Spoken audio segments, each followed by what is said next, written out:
Welcome to this channel. जैसे हमने NPA का सीरीज स्टार्ट किया था, जिसमें हमने पहले एनपीए के बारे में समझा था। फिर कल वाले वीडियो में हमने देखा था क्या क्या कॉजेज़ है जिसके कारण जो एनपीए है इंडिया में वो बढ़ रहा है। तो इंटरनल और एक्सटर्नल कॉजेज़ के बारे में देखा था। इस वीडियो में हम देखेंगे कि एनपीए बढ़ने से हमारे इकोनॉमी पे और बैंक पे क्या असर पड़ता है, इसके बारे में समझेंगे। और कौन कौन सा स्टेप्स आरबीआई ले रही है जिसके थ्रू जो एनपीए है, जो इसका प्रॉब्लम है, इसको रिजॉल्व किया जा सके, और जो बैंक का जो पैसा है जो डूब रहा है उसको कैसे बताया जा सके, उसको कैसे रिकवर किया जा सके, इसके बारे में इस वीडियो में हम देखेंगे। तो चलिए वीडियो स्टार्ट करते हैं और देखते हैं कि क्या इम्पैक्ट पड़ता है इकोनॉमी पे जब एनपीए जो है हमारा बढ़ जाता है। अगर आपको अभी एनपीए के बारे में नहीं पता है तो आप पिछले इस वीडियो में जाइए, प्लेलिस्ट में मैंने उसमें एनपीए का पूरा डिटेल स्टडी बताया कि डिटेल में इंफॉर्मेशन दिया है कि एनपीए क्या होता है, ठीक है, उसके बारे में सारा चीज़ बताया हुआ है। तो चलिए सबसे पहले कि एनपीए बढ़ने से जो बैंक का जो प्रॉफिटेबिलिटी होता है वो क्या होता है, कम हो जाता है। ठीक है, देखिए बैंक का प्रॉफिट कैसे होता है, जब बैंक एज इमीडिएटर के बीच में काम करता है, कस्टमर के बीच और बॉरोवर के बीच में, ठीक है, जिसको पैसे का ज़रूरत है और जो डिपॉजिट्स करते हैं। तो जो कस्टमर डिपॉजिट करते हैं बैंक में वो सेविंग अकाउंट के थ्रू करते होंगे या करंट अकाउंट के थ्रू। हालांकि सेविंग में ही इंटरेस्ट मिलता है, अब करंट अकाउंट में वो मैं कभी और वीडियो बनाऊंगा कि कितने अकाउंट्स होते हैं, कैसे बैंक फंक्शन करता है, सारा चीज़। ठीक है, तो कस्टमर डिपॉजिट करता है, ठीक है, तो जब कस्टमर डिपॉजिट करता है तो उसको इंटरेस्ट जो होता है वो कम मिलता है, और जो लोग पैसा को जो ज़रूरत है, जो बोरर है, उन पे बैंक ज़्यादा इंटरेस्ट चार्ज करती है। सपोज कि अगर कोई आदमी डिपॉजिट करता है, ठीक है, तो उसको 6 से 7% के आसपास इंटरेस्ट मिलता है। और जो लोग मान लो बैंक से लोन लेते हैं उनसे बैंक जो है वो ज़्यादा इंटरेस्ट चार्ज करता है। तो इन दोनों के बीच में जो डिफरेंसेस होते हैं, मान लीजिए 6 से 7% होगा, तो वो जो है बैंक का प्रॉफिट होता है।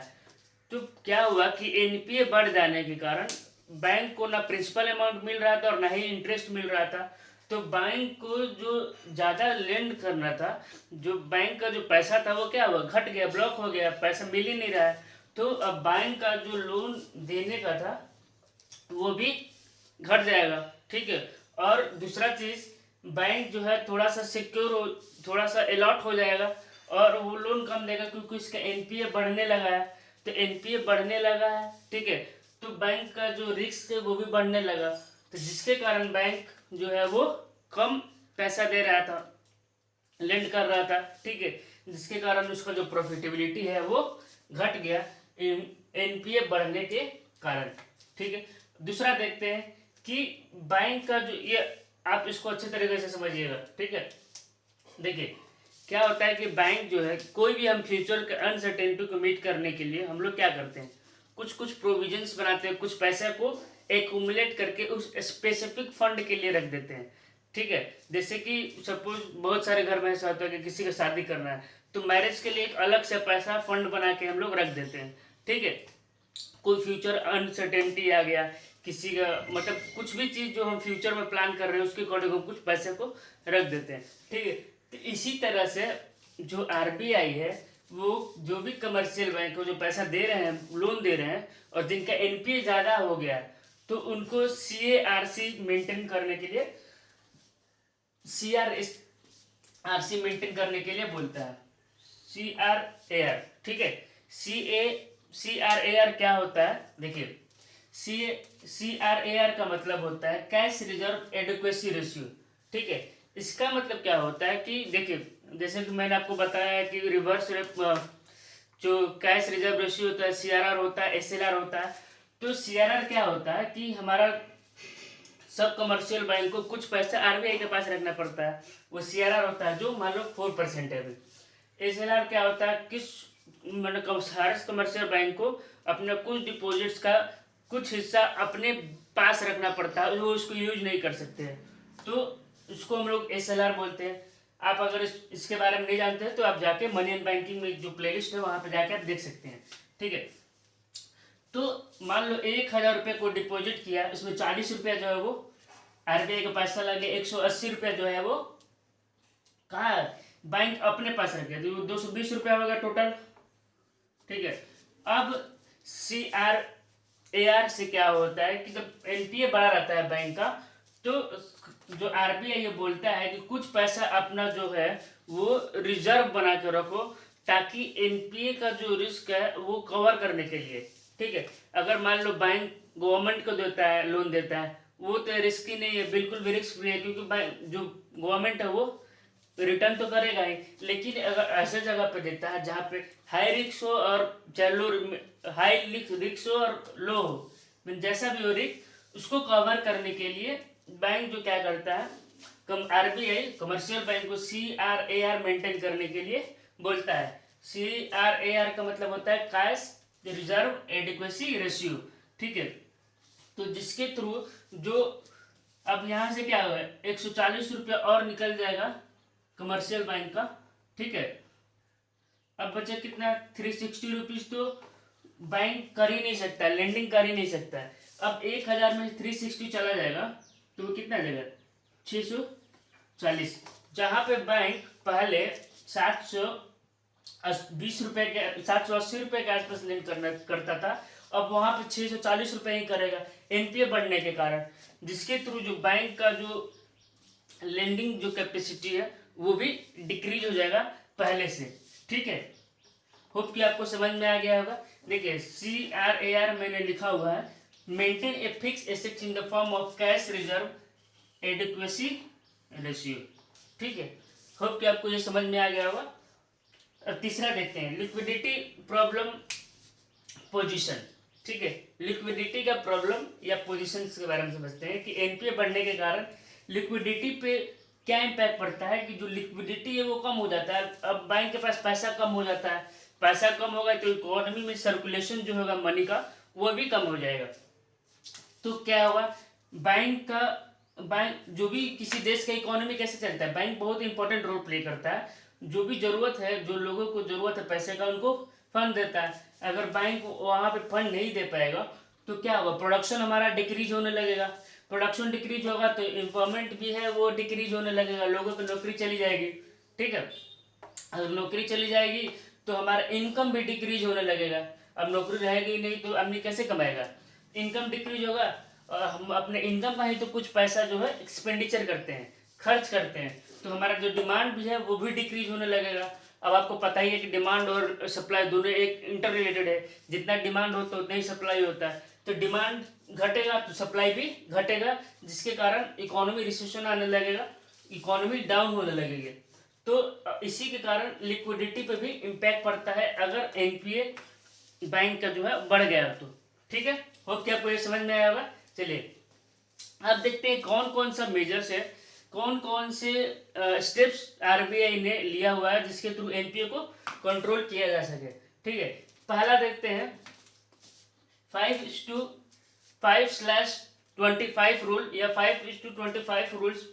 ये क्या होता है, देखिए जो भी होता है एनपीए वो 90 डेज तक अगर कोई पैसा नहीं मिल रहा है, प्रिंसिपल अमाउंट कोई लोन का, तो वो क्या होता है, एनपीए हो जाता है। यहाँ पे क्या करता है आरबीआई कि जो टाइम पीरियड है उसको एक्सटेंड कर देता है। ठीक है। वो एक्सटेंड कितने साल तक कर देता है, 25 साल तक का। बोलता है कि चलिए आपको मैं बहुत 25 साल तक का टाइम देता हूँ, और उस टाइम पे आप जो भी लोन का अमाउंट है उसको पूरा कर दीजिए। ठीक है। अगर आरबीआई अगर अपना टाइम को एक्सटेंड कर रहा है तो वो स्वाभाविक है कि वो इंटरेस्ट भी ज़्यादा चार्ज करेगा, थोड़ा सा जितना पहले चार्ज करता था उससे 1% 2% और आगे चार्ज करेगा। ठीक है। तो यहाँ पे वही होता है कि जो टाइम पीरियड होता है लोन का उसको 25 साल तक एक्सटेंड कर दिया जाता है, और 5 इंस्टॉलमेंट में। ठीक है।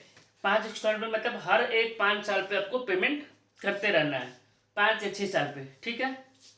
और इसमें इंटरेस्ट जो होता है, जो नॉर्मल जितना लोन का इंटरेस्ट था उससे थोड़ा सा हाई हो जाता है। तो बैंक का जो कैपिटल जो ब्लॉक था उससे जो प्रॉफिट कमाता, अगर वो टाइम से पेमेंट कर देता तो दूसरे को लेंड करता, तो उससे जो प्रॉफिट कमाता तो बैंक भी अब इंटरेस्ट बढ़ा के उस जो प्रॉफिट को वो रिकवर कर ही लेगा जितना पे वो देना चाहता था, अगर मिल जाता पैसा तो, ठीक है। और जो लोगों को टाइम एक्सटेंड भी हो जाएगा 25 साल तक, तो लोग आराम से कंफर्टेबल होकर पैसा दे देंगे, ठीक। लेकिन हालांकि ये 2014 में शुरू हुआ था, ठीक, लेकिन बहुत बड़े लेवल पर ये सक्सेस नहीं हो पाया, ठीक है। तो देखते हैं, अब आपको होप ये समझ में आ गया होगा। पहला आता है कि इसको स्टार्ट किया गया था 2014 में, ठीक है। ये किस लिए स्टार्ट किया गया था कि जो भी 8 मेजर सेक्टर इंडस्ट्रीज है उनमें जो एनपीए है, ठीक है, उसको रिकवर करने के लिए 5:25 रूल को किया गया था, ठीक है। To increase loan gestation period up to the 25 year in between, interest will also increasing every 5 to 6 year। यहाँ पे क्या हो रहा है, gestation period जो है वो 25 साल तक बढ़ा दिया जा रहा है, ठीक है, जिसके कारण इंटरेस्ट जो है वो और इंटरेस्ट भी बढ़ेगा एवरी 5 to 6 ईयर में। होप कि आपको समझ में आ गया होगा। इसमें आरबीआई क्या करता है, टाइम को बढ़ा देता है, और जो 25 साल तक का और 5-5 साल पर आपको वो इंस्टॉलमेंट पे कर रहा है, मतलब कि जो भी प्रिंसिपल और इंटरेस्ट जो है वो पे करना होता है, और इसमें आरबीआई इंटरेस्ट थोड़ा ज़्यादा चार्ज करता है, ठीक है। दूसरा देखते हैं, formation of assets reconstruction company, ARCs के बारे में आपने बहुत बार नाम सुना होगा। जब अटल बिहारी वाजपेयी जी जब पीएम थे तो उस समय ये एआरसीस को कंसेप्ट किया गया था, उस समय ये आरसी कंपनी को लाया गया था, ठीक है। तो एआरसी जो होता है वो 2 तरीके का होता है, एक पब्लिक एआरसी होता है, एक प्राइवेट एआरसी होता है, ठीक है। अब देखते हैं कि देखिए जो भी इस एआरसी जो होता है वो सरफेसी एक्ट, जो भी एआरसी था वो सरफेसी एक्ट 2002 के अकॉर्डिंग फॉर्म किया गया था। तो देखिए सरफेसी एक्ट 2002 क्या कहता है, इसमें बैंक को वो पावर दिया हुआ है कि अगर वो लोन किसी आदमी को दिया है, अगर वो आदमी रिपेमेंट नहीं कर रहा है तो बैंक के पास पूरा अथॉरिटी है कि वो उसके एसेट्स को सेल करके अपना जो लोन्स है, लोन का जो अमाउंट है वो रिकवर कर सकता है। तो इस एक्ट में यही बोला गया था, बैंक को एक पावर दिया गया था कि वो अपना जो लोन्स है, बैड लोन्स है, उसको रिकवर कर सकता है, ठीक है।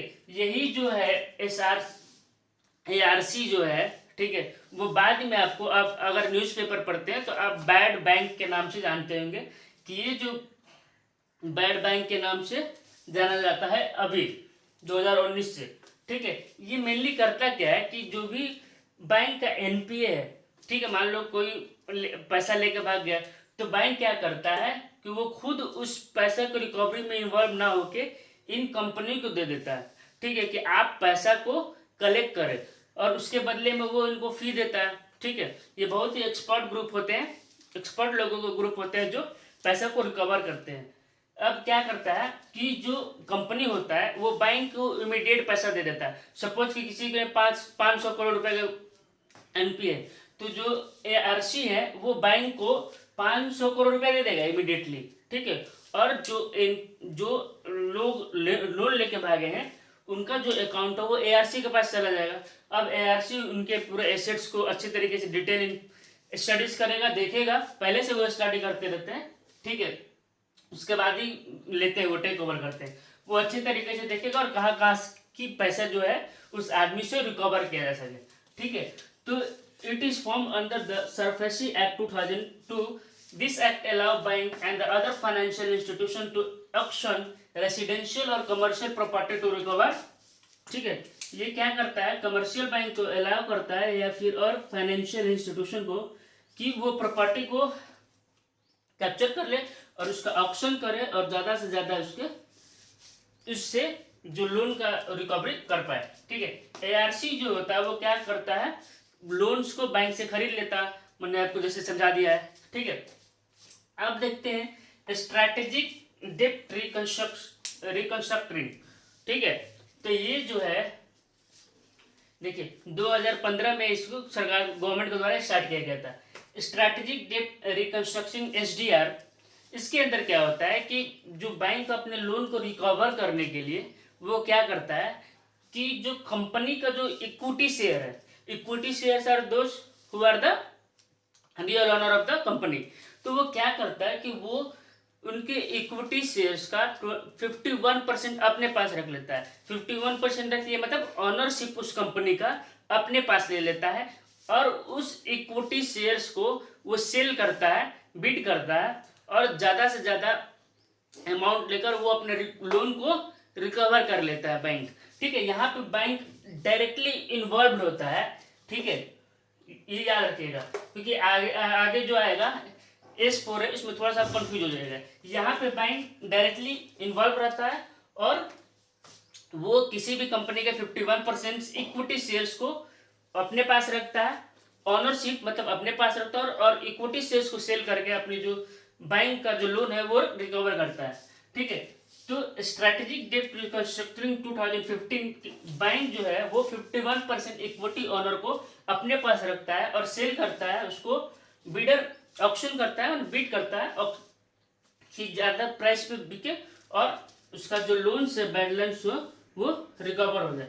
ये याद रखिएगा, इसमें बैंक डायरेक्टली इन्वॉल्व होता है और बैंक के पास शेयर्स का इक्विटी का जो ऑनरशिप है होता है। ठीक है, अब फोर्थ देखते हैं S4A। S4A का मतलब होता है scheme for sustainable structuring of stressed assets. ठीक है, ये जो स्कीम है वो 2016 में स्टार्ट किया गया था बैंक गवर्नमेंट के द्वारा। देखिए इसके अकॉर्डिंग क्या होता है कि बैंक जो है एक इंडिपेंडेंट एजेंसीज को हायर कर लेता है। ठीक है, जो मिडिल मैन की तरह समझ लीजिए, यहाँ पे बैंक का एजेंसी हायर किया और जो कंपनी का लोन है वो पेमेंट नहीं कर रहा, ये तीनों के बीच में एक एजेंसी प्राइवेट एजेंसीज को हायर कर लेता है और उनसे क्या करता है कि यहाँ पे खुद इन्वॉल्व है कि इक्विटी शेयर्स को अपने पास रखता था। यहाँ पे जो एजेंसी है वो जो लोन है उसको रिकवर करते हैं। यहाँ पे कोई भी ऑनरशिप जो प्राइवेट कंपनी है वो अपने पास नहीं रखती है, वो बस उस कंपनी के एसेट्स को सेल करती है और जो बैंक का जो लोन है उसको वो रिकवर करती है। तो ये होता है S4A scheme for sustainable structuring of stressed assets. ये दोनों में डिफरेंस यही है कि एक यहाँ पर प्राइवेट एजेंसीज आ जाती है, वो एजेंसी बैंक उनको अथॉरिटी देती थी, मैंने बैंक के बिहाफ पे वो एजेंसी काम करती है और जो भी कंपनी है जो पेमेंट नहीं की है उनको लोन उनके एसेट्स को सेल करके जो बैड लोन्स है उसको रिकवर करती है। लेकिन इसमें कोई भी ऑनरशिप का ट्रांसफर नहीं होता है। जैसे यहाँ पे 51% इक्विटी शेयर बैंक ऑनर कर लेता है, अपने पास रख लेता है, यहाँ पे कोई भी कंपनी का ऑनरशिप ट्रांसफर नहीं होता, ऑनरशिप उन्हीं के पास रहता है। ठीक है, अब फिर देखते हैं एसेट्स क्वालिटी रिव्यू। यहाँ पे क्या करता है आरबीआई कमर्शियल बैंक से जितना डेटा हो सकता है एनपीए पे जो भी कमर्शियल बैंक लोन दिए हुए हैं उनके सारे डेटा को कलेक्ट करता है। ठीक है, और उनका रिव्यू करता है कि एसेट्स वो जो लोन है कैसे दिए गए हैं, उनके सारे डॉक्यूमेंट को वो देखता है जिसके थ्रू और उसके अकॉर्डिंग वो पर्टिकुलर एक एक्शन लेता है कि किस तरीके से इस जो लोन है उसको रिकवर किया जा सकता है। ठीक है, होप कि आपको ये सारा चीज कंसेप्ट क्लियर होगा।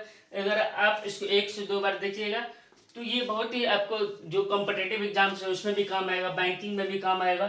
ठीक है, आप आगे अगर पढ़ेंगे इकोनॉमी उसमें भी काम आएगा, इकोनॉमिक्स में भी काम आएगा आपके। ठीक है, हर जगह पे काम आएगा। ठीक है, तो इस वीडियो में बस इतना ही और वीडियो को ज़्यादा से ज़्यादा लोगों तक शेयर करिए। Thank you so much.